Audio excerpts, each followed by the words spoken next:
Abra sua Bíblia em Mateus capítulo 16. Nós vamos ler o versículo 18. Hoje eu peço que você tenha um pouquinho de paciência, não com o tempo. Eu vou procurar ser mais rápido do que sou por causa do adiantar da hora. Mas a gente vai ler mais textos bíblicos do que normalmente eu faço.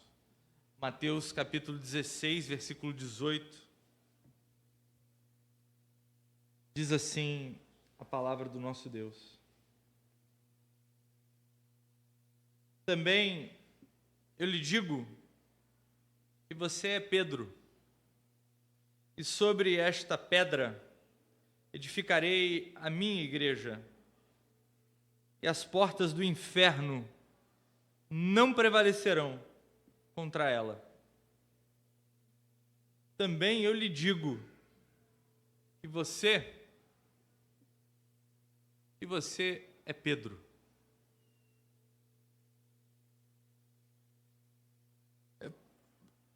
Alguns sermões têm culpados, né? Hoje à noite esse sermão tem um culpado. É o Elias, pela aula que ele deu na semana passada. Ao falar de Pedro, apóstolo, eu me senti inflamado para pregar sobre ele, sobre aquele homem. Sou eu.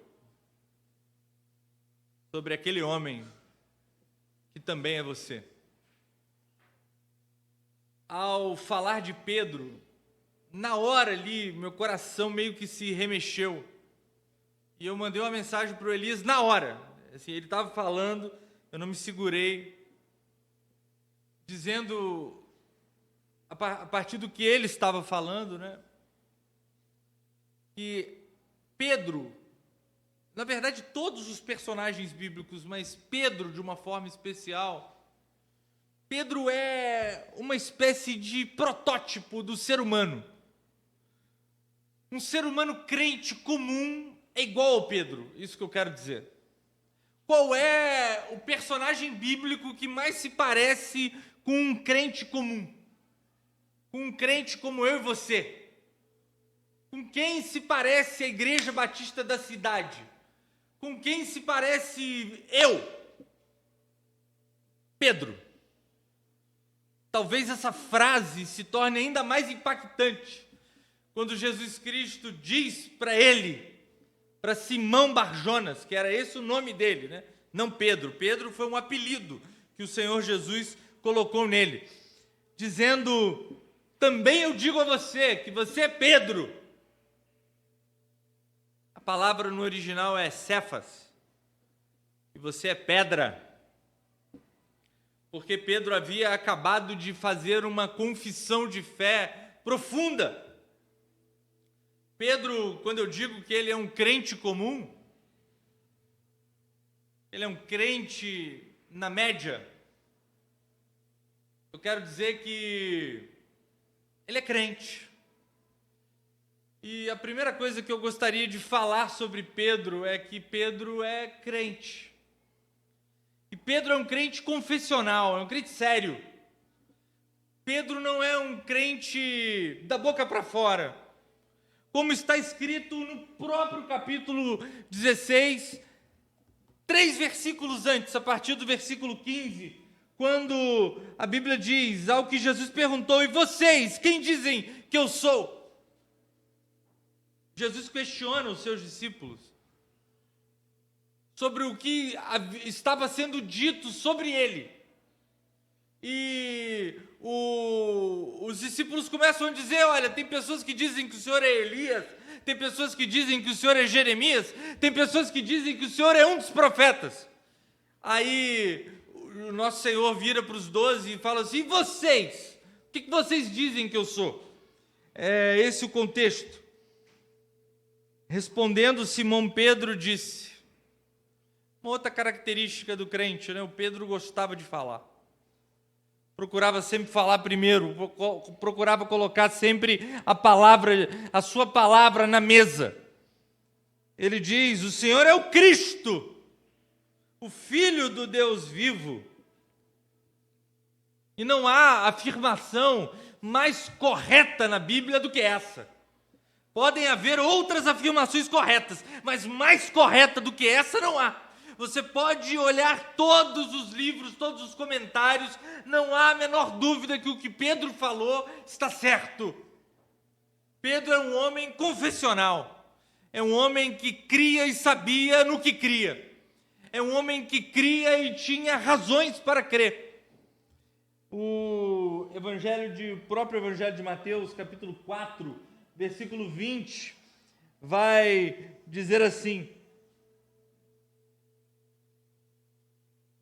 Não é o de Mateus. Eu vou ler a partir do 18. Caminhando junto ao mar da Galiléia, Jesus viu dois irmãos, Simão, chamado Pedro, e André. Eles lançavam as redes do mar, porque eram pescadores. Jesus lhes disse: venham comigo, e eu farei de vocês pescadores de gente. Então eles deixaram imediatamente as redes e o seguiram. Existe uma explicação teológica e cultural para o porquê eles fizeram isso, e sobre isso nós falaremos num outro dia. O fato é que, se Pedro hoje estivesse num culto evangelístico e ouvisse uma mensagem falando do Evangelho de Jesus e alguém lhe perguntasse: você deseja aceitar Jesus? Levante sua mão. Ele teria levantado a mão. Se você quer entregar a sua vida para o Senhor Jesus, vem aqui na frente. Ele teria vindo à frente. Se você tem um maço de cigarro no seu bolso, se você anda com uma bolinha de cachaça na sua bolsa, se você gasta o seu dinheiro com cocaína, joga isso fora agora e vem aqui na frente. Entregue suas armas. Ele teria entregado. Ele era um homem crente de verdade. Ele não se dizia crente como Judas, o Iscariotes. Ele não se dizia crente ou era um crente pela metade, como Ananias e Safira, que entregou uma parte e ficou com uma outra parte para o seu próprio deleite. Não. Pedro era um homem crente. Repito, Pedro era um homem crente e um homem confessional. Era um homem crente e um homem que nós admiraríamos se fosse nosso aluno na escola bíblica dominical. Era esse homem. Mas o sermão não acaba aqui. Porque, como eu disse na semana passada, eu repetirei hoje e direi para sempre: não há nenhum de nós que não tenha ossos nos seus armários. Não há nenhum de nós que não tenha calos nos nossos pés. Todos nós, em algum momento da nossa caminhada, alguns na largada, e isso fica óbvio. Outros, quando andam mais um pouco, isso fica perigoso. Outros que caminham manquejando e sequer percebem. O fato é que todos nós carregamos conosco fé e fraqueza. Todos nós. Todos nós carregamos conosco um pouco de medo, um pouco de fracasso, um pouco de prejuízo. Todos nós carregamos defeitos. Todos nós carregamos vergonhas. Todos nós somos fracos para alguma coisa. Todos nós. Todos nós temos os pecados que nos balançam. Todos nós. Com Pedro não era diferente. O que salta aos olhos é que o Pedro possuía muitas fraquezas. E o que eu acho interessante no texto é que o escritor bíblico, na verdade, tanto sobre Pedro quanto sobre todos os outros personagens das Escrituras, os escritores bíblicos não têm vergonha de mostrar as suas mazelas. Você olha os heróis da fé e vai ver Abraão mentindo, vai ver Noé bêbado, vai ver Elias tremendo, vai ver Paulo soberbo, você vai ver Pedro falhando. E o homem que crê é o homem que falha também. O Pedro, que ouviu da boca do nosso Senhor Jesus: tu também és Pedro, e sobre esta pedra que tu és, eu edificarei a minha igreja. Sobre essa confissão que sai da tua boca, eu edificarei a maior e mais poderosa aventura divina da história, a igreja do nosso Senhor Jesus. Esse homem que ouviu isso da boca do Criador é o homem vacilante. Mateus capítulo 14, versículos 27 a 30, dizem assim: mas Jesus imediatamente lhes disse: coragem, sou eu, não tenho medo. Então Pedro disse: se é o Senhor mesmo, mande que eu vá até aí andando sobre as águas. Jesus disse: venha. E Pedro, descendo do barco, andou sobre as águas e foi até Jesus. Até aí é Pedro. Pedra, rocha e fé, como diria o Guilherme Kerr. Depois ele vira lava. Ele derrete na frente de Deus, como quem vacila na frente da sua própria segurança, como quem vacila diante daquilo que lhe dá seguro. Reparando, porém, na força do vento, teve medo. O homem de fé, olhando nos olhos do Criador, repara no vento. Nós não vemos uma criança fazendo isso. Ali há uma criança no colo de sua mãe. Se nós ligarmos o aparelho ali atrás, ele continuará seguro e em segurança por estar no colo da sua mãe. Pedro conseguiu ser menos que uma criança. Pedro, ao olhar para Jesus, desviou o seu coração para o vento e começou a afundar. Pedro era um homem que vacilava. Ele sai do barco, ele está diante do mar agitado, diante de Jesus, e escolhe focar o seu coração no mar agitado, então afunda. E quando afunda, grita.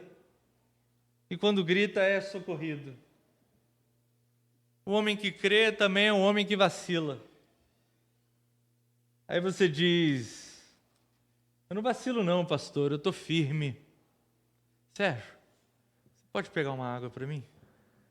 Você pode dizer: não, pastor, eu estou firme. Eu estou firme. Quando bate o vento, eu olho para Jesus. Quando vem a dívida, pastor, eu não tenho condição, eu olho para Jesus. Quando vem a tentação, pastor, eu olho para Jesus. Não, pode ser que você não vacile, mas pode ser que você faça como Pedro, que no capítulo 16, versículo 22, teve que passar pelo seguinte: então Pedro, chamando à parte, começou a repreendê-lo, dizendo, aqui é Pedro repreendendo Jesus. Exatamente isso. Quantas vezes nós não passamos por isso, não é verdade? Quantas vezes nós queremos a nossa vontade sendo feita, quantas vezes nós não queremos o nosso coração sendo prioridade, quantas vezes nós não queremos o nosso desejo realizado e chamamos Deus à parte, dizendo: Deus, na verdade, o que o Senhor deveria fazer, na verdade, o caminho por onde o Senhor deveria andar. Então, Pedro, chamando-o à parte, começou a repreendê-lo, dizendo que Deus não permita, Senhor. O que está acontecendo aqui? Jesus está dizendo que ia ter que morrer na cruz. Jesus está dizendo que o preço do nosso pecado era tão alto que a morte do próprio Deus fazia-se necessária. Jesus está dizendo que o preço da nossa vileza era tão grande que a única maneira de nos enxaguar, a única maneira de aquietar o coração de Deus diante de nós era nos lavando, nos enxaguando, nos limpando com o próprio sangue do Filho de Deus. Aí Pedro vai e chama Jesus à parte. Não! Quase como quem diz: o senhor não sabe o que o senhor está falando. Que Deus não permita, Senhor, isso de modo algum irá acontecer. Aí Pedro é obrigado a dormir com o seguinte, versículo 23. E que Deus nos livre do versículo 23. Mas Jesus, voltando-se, disse a Pedro: sai da minha frente, Satanás. Isso é depois que ele diz para Pedro: tu és Pedro, e sobre essa pedra edificarei a minha igreja. Você vê o potencial da igreja. É um potencial abençoador enorme, um potencial destruidor enorme. E a única coisa que diferencia um potencial do outro é a presença viva e verdadeira do Espírito Santo em nós. Então, quando Pedro deixa para trás o Espírito Santo e ocupa-se dos seus próprios desejos, ocupa-se da sua própria ideologia, da sua própria visão de mundo, dizendo para Jesus: não, Senhor, nós vamos ganhar Roma, nós vamos derrubar Herodes, o Senhor vai sentar-se no trono, ficará tudo bem. Jesus diz para ele: sai da minha frente, Satanás. Você não entende a maneira como eu cumpro os propósitos do meu Pai, como disse o Sérgio hoje aqui pela manhã. Você não entende a maneira como meu Pai trabalha através da minha vida. Você não entende o que o meu Pai quer fazer nesse mundo, que não tem a ver com o reino secular de Israel, que não tem a ver com uma nação que pode ser localizada por um GPS. Tem a ver com o desejo ardente de Deus em criar um povo santo e seguro, que coloque e finca sua bandeira não nessa terra, cujos nossos olhos irá devorar, mas que finca sua história na própria eternidade, que só pode ser acessada através do próprio Deus eterno, que abre as portas daquele lugar com a chave que há no meu sangue, no meu sacrifício. E quantas vezes nós não servimos de diabo para a obra de Deus? Quando Jesus prediz sua morte, Pedro coloca Jesus à parte e se coloca entre a vontade de Deus e Jesus. Quantas vezes nós não nos colocamos entre a vontade de Deus e Jesus? Quantas vezes nós não nos tornamos muros, verdadeiras fortalezas, tentando impedir que a vontade de Deus se estabeleça pelo poder do nome de Jesus? Aí você pode dizer: não, pastor, eu não, de jeito nenhum, eu sou uma pessoa muito abençoada, eu não vacilo, aquilo que Deus se propõe a mim para viver, eu vivo. Então pode ser que Mateus capítulo 17, versículo 4 e 5 se aplique a você. Então Pedro, tomando a palavra, disse a Jesus: Senhor, bom é estarmos aqui. E onde ele estava? No Monte da Transfiguração. Eu falei desse texto na semana passada, salvo engano. É bom estarmos aqui, nesse lugar. Se o Senhor quiser, farei aqui 3 tendas. Uma para o Senhor, outra para Moisés, outra para Elias. E é interessante o texto, ele é carregado de ironia. E o versículo 5 fala assim: falava ele ainda, quando uma nuvem luminosa os envolveu, e eis vindo da nuvem uma voz que disse: este é meu filho amado, em quem me agrado. Escutem o que ele diz. Sabe aquele geração que acordava de manhã para ver Tandy, Marcelo Negrão, Maurício, Paulão e Carlão ganhando a medalha de ouro em Barcelona, 1992, exatamente. Isso denuncia a minha idade e denuncia a sua também, porque você lembrava desse time. Eu sou de uma geração que sabe o que é uma cortada. E é isso que Pedro recebe. Ele recebe um passa-fora tão violento de Deus que ele fica literalmente falando sozinho. Ele começa a dizer para Deus: isso é muito maravilhoso. O Senhor está transfigurado, está aqui Moisés e Elias. Vamos armar 3 tendas aqui e vamos fazer desse lugar a nossa morada. Vamos viver dentro da nossa religião. Quando Deus, enquanto ele ainda falava, o cortou, dizendo: olha, esse é meu filho amado. Aí ele ouvir, para de ouvir a sua própria religiosidade. Então pode ser que você não seja vacilante, pode ser que você ainda não tenha sido usado pelo diabo, mas é bem possível que você seja um religioso.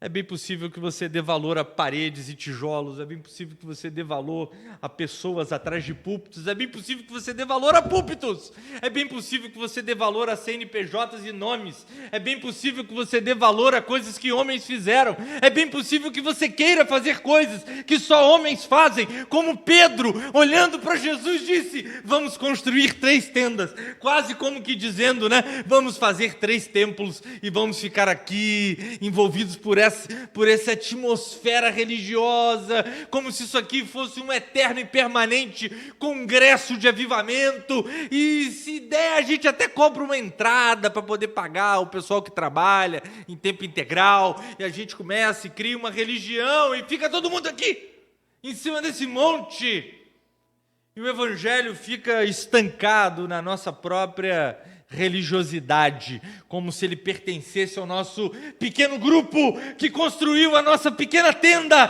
e vive com a nossa pequena visão de mundo. Deus vai dizer: fica quieto, esse é o meu filho amado. Não é a religião de vocês, o meu filho amado. Não é a religiosidade de vocês, o meu filho amado. Não é o desejo de vocês de armar tendas para viver a sua experiência de fé como se ela pudesse ser engarrafada, plastificada, pasteurizada, para que as suas experiências sejam repetidas e vendidas por aí. Não! E olha que isso cala fundo em nós, que somos evangélicos e vendemos sem aspas, tá? Vendemos a nossa fé por aí afora, enfim. Deus está dizendo: não, esse é o meu filho amado, é Jesus, não é a religião de vocês, é Jesus, não é a visão de mundo de vocês, é Jesus, o meu filho amado, a ele ouvir, e não é esse camarada que está falando ouvir. Então Pedro era esse homem, um homem que queria construir tendas, e se fosse necessário cortar cabeças para fazer isso, ele também cortaria, como diz João, capítulo 18, versículo 10, que diz assim: então Simão Pedro puxou da espada que trazia e feriu o servo do sumo sacerdote, cortando-lhe a orelha direita, e o nome do servo era Malco. Esse era Pedro, um homem incoerente, como incoerente em algum momento somos todos nós, né? Porque num momento nós estamos orando de joelho, no outro momento nós desejamos que o nosso chefe morra. Nós somos assim. O ser humano é assim. Num momento nós estamos vindo na igreja, no outro momento só Deus sabe aonde nós estamos andando. O ser humano é assim, incoerente. Pedro era assim. Ele quer construir tendas para abrigar a glória de Deus, ao passo que ele saca armas e ataca o seu adversário. E olha que ele havia ouvido Jesus dizer várias vezes, porque Jesus pregava para pessoas diferentes mensagens iguais, como todos os pregadores fazem, né? Há aqui pregadores mais antigos do que eu, que podem ratificar isso que eu estou falando. O fato é que esse era Pedro, o homem que foi ensinado e discipulado a amar o seu inimigo como a si mesmo. Era o homem que sacava armas. Era um homem que cortava orelhas porque tinha mira ruim, porque ele queria cortar, meu irmão, a cabeça, né? Aqui não é um conto de capa e espada, não é a Renascença, 2 caras lutando na Itália. Aqui é o exército do sacerdote vindo prender aquele que eu considero o meu senhor. Então eu saco a arma e dou na cabeça. O cara teve sorte e perdeu a orelha. O cara foi abençoado, Jesus a colou de volta. Mas esse é Pedro. Um homem que inclusive fala demais. Mateus capítulo 26, do versículo 33 a 35, diz o seguinte: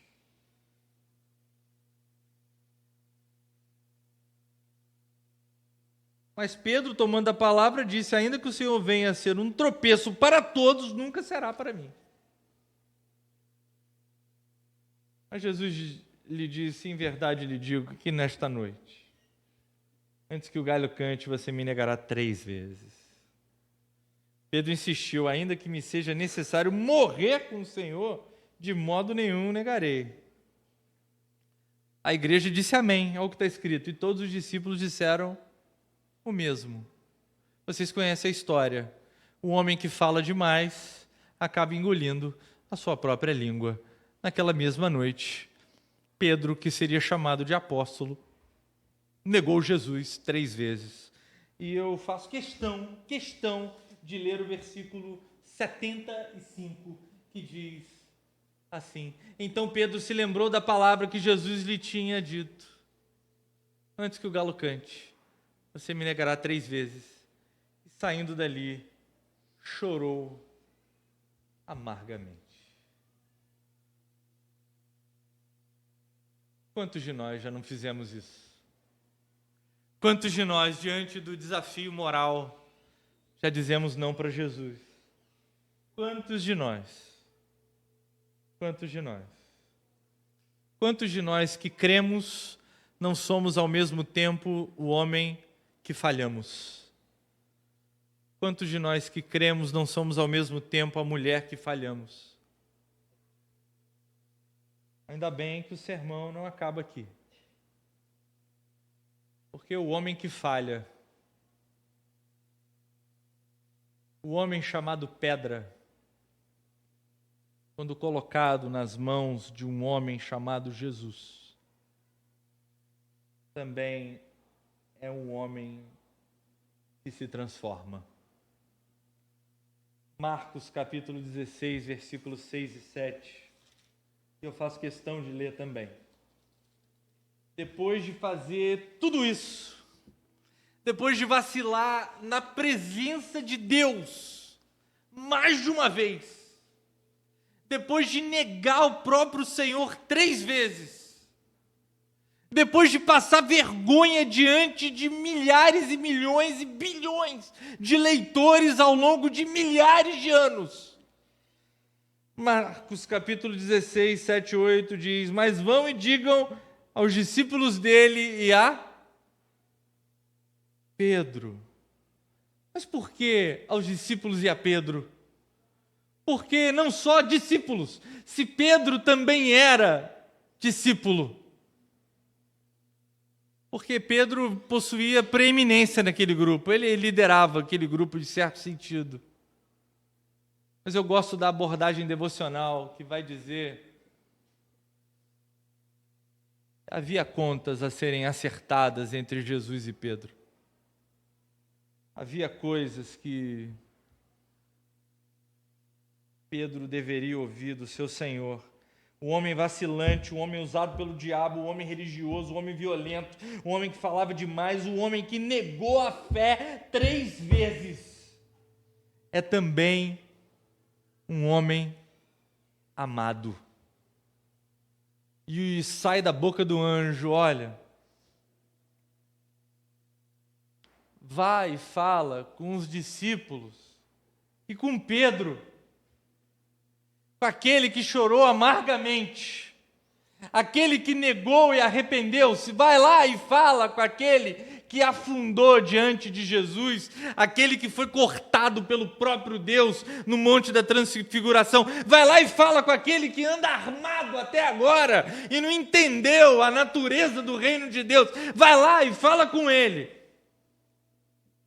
O Mestre ressuscitou. E após a ressurreição, Pedro se encontra com seu Cristo. E ao passo que nos textos sagrados ele nega Jesus 3 vezes, Jesus o coloca, obviamente de propósito, a fazê-lo confessar o seu amor por ele 3 vezes. E você vai lembrar tão bem quanto eu: Pedro, tu me amas? É claro que te amo. Pedro, tu me amas? É claro que te amo. Pedro, tu me amas mesmo? Mas é óbvio que eu te amo. Porque como ele havia negado 3 vezes, ele confessou o seu amor 3 vezes. e sobre ele, Pedro, no Pentecoste, caiu o Espírito Santo, e aquele homem que era vacilante, autoconfiante, dono e senhor da sua própria fé, se tornou um pregador quanto mais. Ele curava as pessoas. Pedro começou a fazer milagres. Pedro começou, ele que teve medo no momento da crucificação do Senhor Jesus, ele começou a enfrentar autoridades. Esse homem que enfrentava autoridades começou também a sofrer as consequências desse enfrentamento. Ele foi preso, ele foi torturado, ele foi preso de novo. E ele continuou confessando.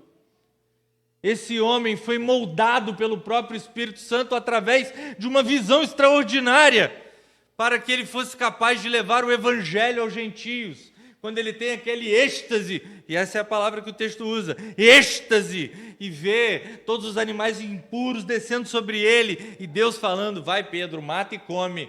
E Pedro fala, eu nunca fiz isso na minha vida, eu sou religioso e obedeço à lei de Moisés. E Deus diz, aquilo que eu purifico, meu irmão, aquilo que eu purifico está puro, vai, mata e come, vai, leva o evangelho a Cornélio, e ele vai, leva o evangelho aos gentios. Esse é Pedro.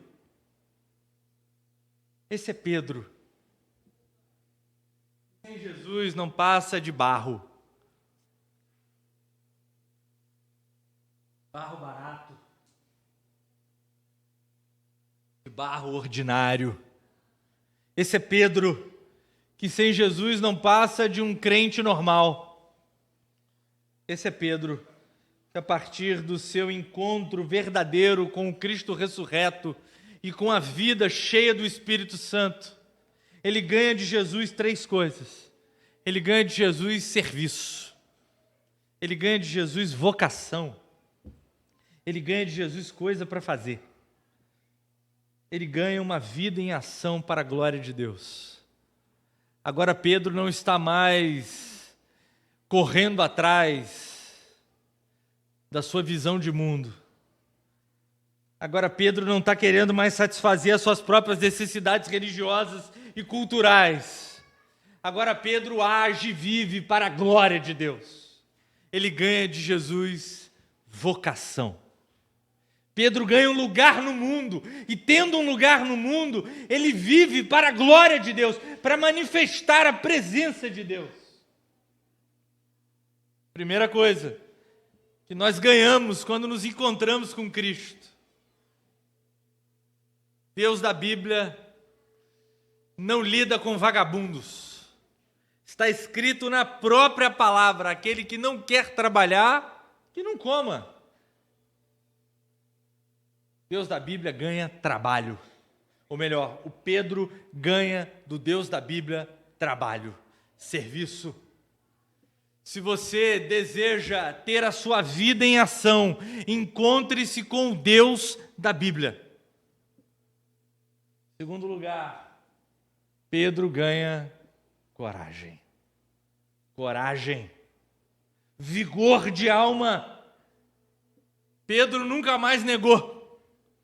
Pedro agora era preso, era solto, era preso, era solto. Pedro agora era achicotado.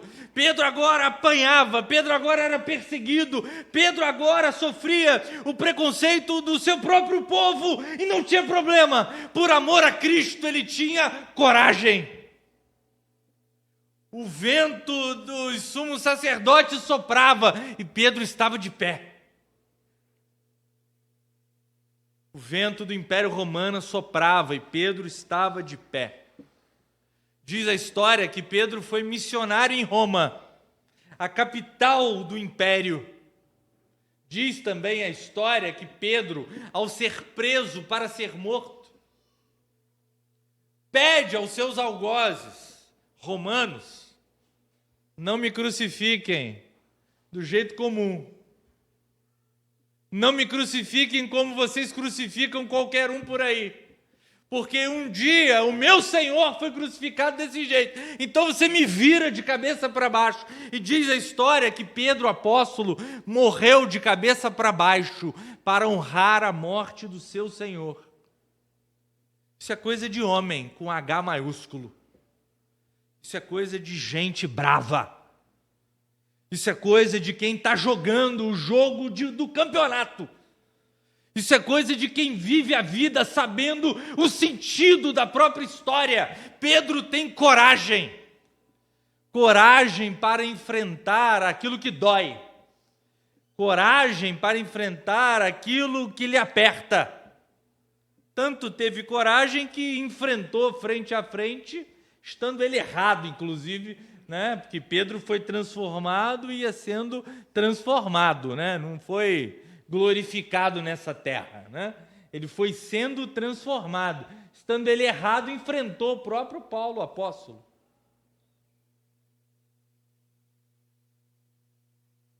Mas esse mesmo Pedro, corajoso, vocacionado, um homem pronto ao serviço, pronto ao trabalho, um homem pronto à morte, ele foi feito também ternura. E eu amei descobrir isso. Que o homem da espada se tornou o homem da caneta. E quando Pedro termina a sua carta, segunda, confere lá como ele se refere aos seus irmãos. Ele os chama de amados. O homem que corta a orelha do Malco é um homem que ama. O homem que está pronto para matar, agora é o homem que está pronto para morrer. Porque todo homem que ama, toda mulher que ama, quando ama Jesus, está pronto para morrer. O sermão dessa noite não é sobre Pedro. O sermão dessa noite é sobre Cristo. E a maneira como Cristo pode nos transformar. O sermão dessa noite não é sobre Pedro, o sermão dessa noite é mais sobre Carlos. É mais sobre você.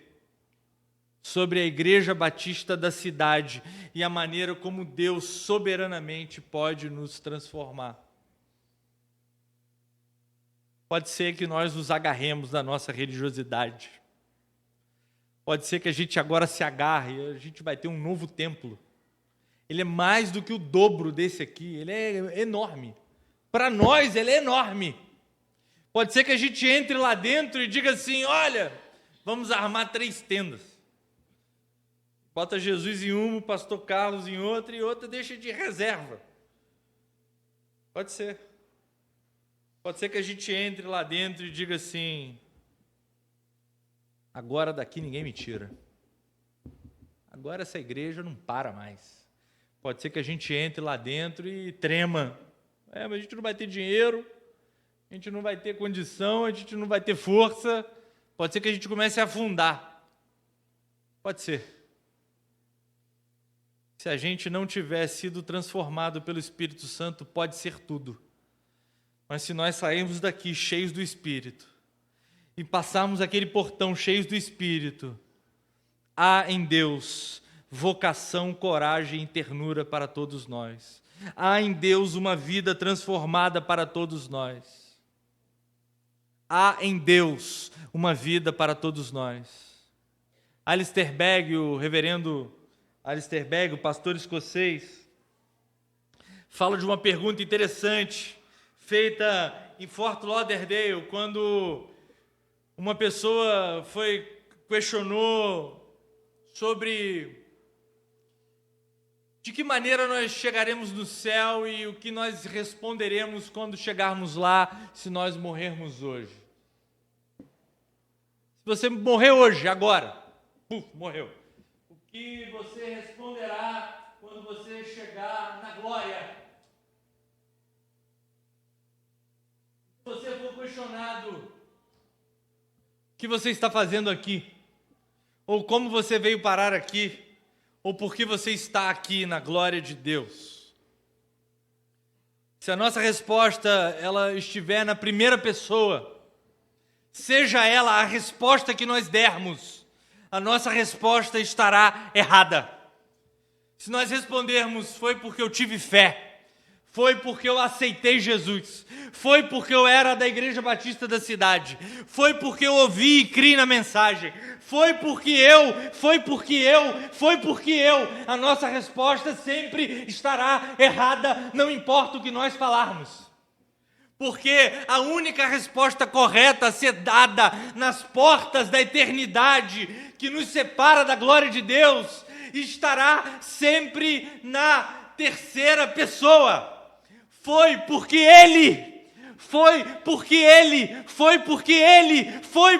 Cristo, foi porque Jesus fez em mim o que Ele fez, foi porque Jesus iniciou e agora está terminando a obra que Ele começou na minha vida. A única resposta correta a ser dada na porta do céu é estar sempre na terceira pessoa do singular. Foi porque quando se trata da igreja e da nossa eternidade, é sempre sobre Jesus, é nunca sobre nós, é sempre sobre Jesus. Não é porque era Pedro, não é porque ele estava naquele lugar e largou a rede, não é porque ele estava lá no quarto do Pentecoste, não! É sobre Jesus, era o desejo de Jesus em amá-lo, em tê-lo para si, transformá-lo. Nós não podemos negociar isso, é sempre sobre Jesus. O centro da nossa fé é Jesus, o centro da nossa vida é Jesus, o centro da nossa piedade é Jesus, é Jesus, é Jesus. E o pastor Ellicer ainda fala sobre o ladrão da cruz. Se você olhar bem o evangelho, vai dizer que os dois ladrões estavam escarnecendo do Senhor Jesus. E os dois ladrões estavam maltratando com palavras o Senhor Jesus, assim como a multidão vinha o maltratando. E o Alistair Begg diz que gostaria de conhecer aquele homem. E gostaria de pegar na mão dele e perguntar, você estava maldizendo do Senhor. E agora você está aqui, você conseguiu.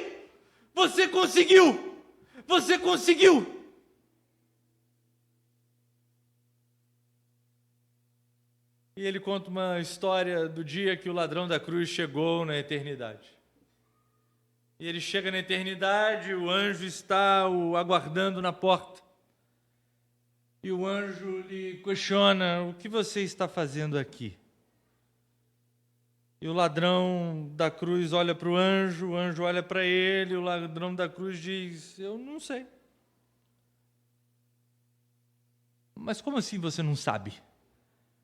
Não, eu não sei o que eu estou fazendo aqui. Eu só estou aqui. Não, isso eu entendi, mas como assim você não sabe o que você está fazendo aqui? Um momento, eu vou chamar o meu supervisor.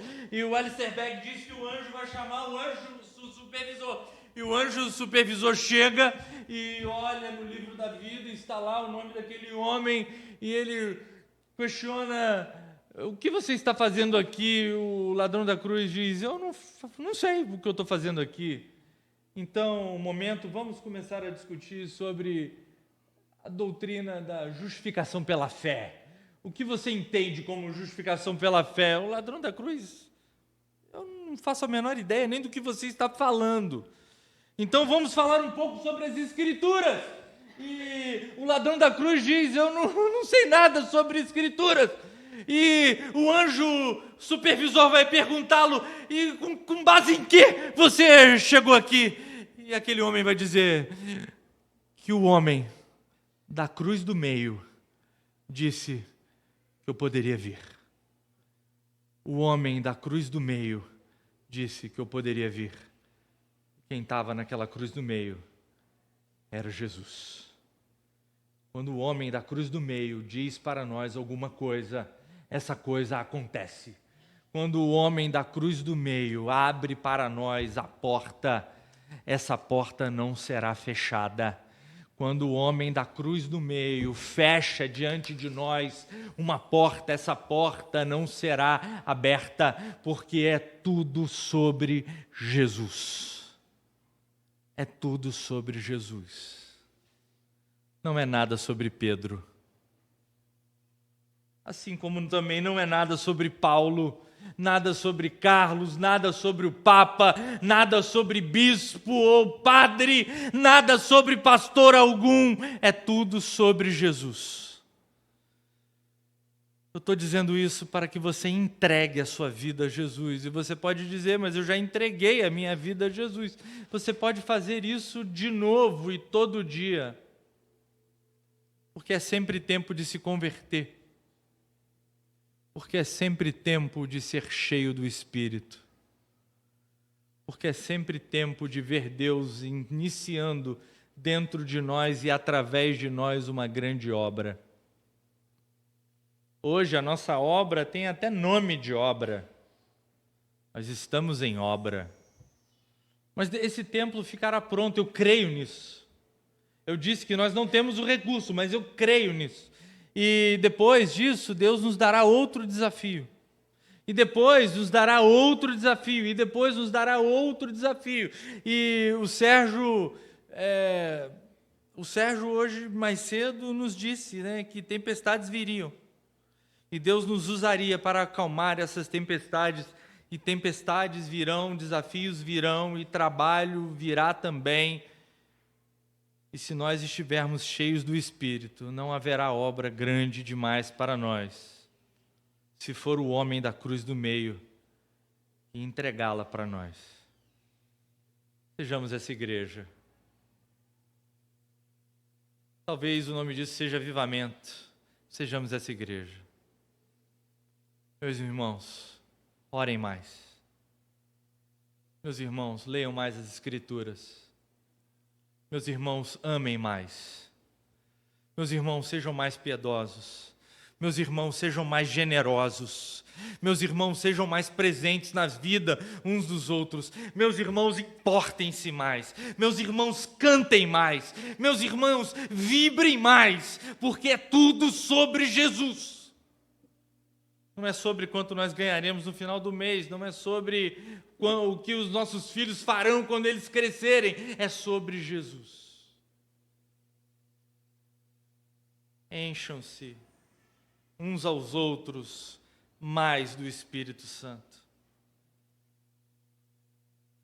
para que sejamos não a igreja de Pedro. Da igreja de Pedro, muitos de nós já viemos. Para que sejamos da igreja do Senhor Jesus.